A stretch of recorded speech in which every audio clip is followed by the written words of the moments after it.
Blade Runner 2019 heads deep into the neon lighting covered, smog-ridden Los Angeles, where at Sunshine Botanics building, Blade Runner Ash has taken a replicant into custody. The replicant Benny just wants to be taken in, and Ash said that this is it and he's going to be dissected alive thanks to killing 5 real people, or he can use his knife and end it right now. Benny says that his parts won't last, but Ash says that his parts won't be used as transplants, but for collectors. Upon hearing this, Benny takes the knife to himself, gouging out his eyes and cutting his own throat. Ash didn't think he would actually do it, but she leaves, returning to her spinner and driving off, calling in the need for a pickup and cleanup. She's upset since she really could have used Benny's eyeballs for verification, since she was her last replicant case for now, and maybe word is getting around to them that Earth is no longer safe for skin jobs and they're escaping Earth to the colonies. Ash goes to get some food, where she meets with her commanding officer, who tells her the other officers talk about her, about why she never takes off her coat or flies in her spinner. Ash just wants her next job, but learns that she has been too good in her job and there has been no replicant activity lately, but there has been a missing persons case that she can take. Ash refuses the case, but her boss makes her take it since it's at the behest of Alexander Selwyn, owner of Kanan Corporation, which is apparently trying to solve the hunger crisis. Alexander's wife and daughter went missing yesterday, and this is a big case, and Alexander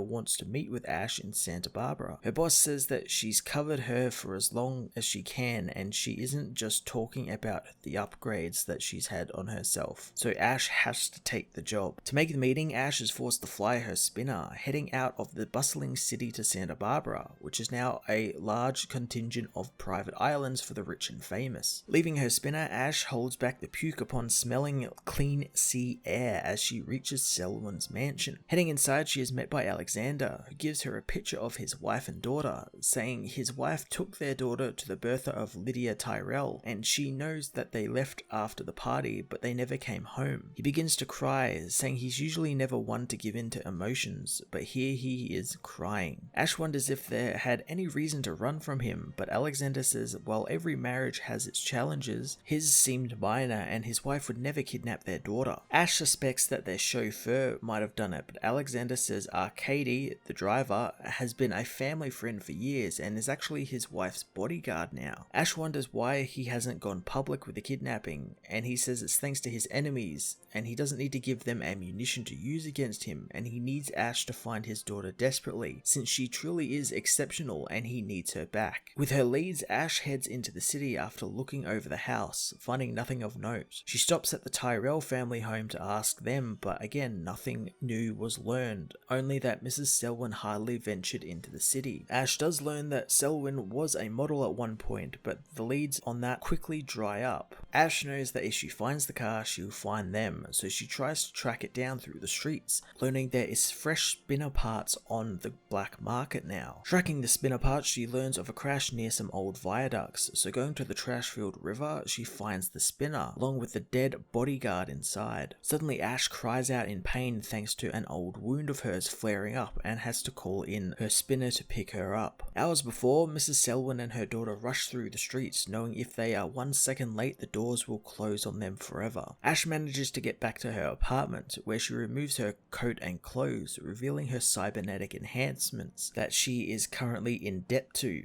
meaning those who own them have the power to shut them off whenever they can, something Benny's eyes would have helped pay off. She heads to the charging chair and charges the device, knowing she needs to find the child. Mrs. Selwyn and her daughter Mimo make it to the building, but find the door closed as some not so friendly people approach them, wanting the kid. Mrs. Selwyn defends her daughter, taking out the thugs as if they were nothing. Soon the man she was there to meet, Malak, arrives, telling her to hurry since time is not their ally. Blade Runner 2019 issue 1 was a great beginning to the continuation of the Blade Runner universe and has set up some really cool mysteries and introduced us to new facets of this world and new characters. One thing that excites me about this series is Michael Green, one of the writers behind the amazing Blade Runner 49, is obviously writing this book, so I'm looking forward to the world building he will bring to the series and how he'll connect it up to not just the movie he wrote, but also the first Blade Runner movie, as well as those cool animated live action shorts we got before Blade Runner 2049 debuted. I'm going to give this issue an 8.5 out of 10.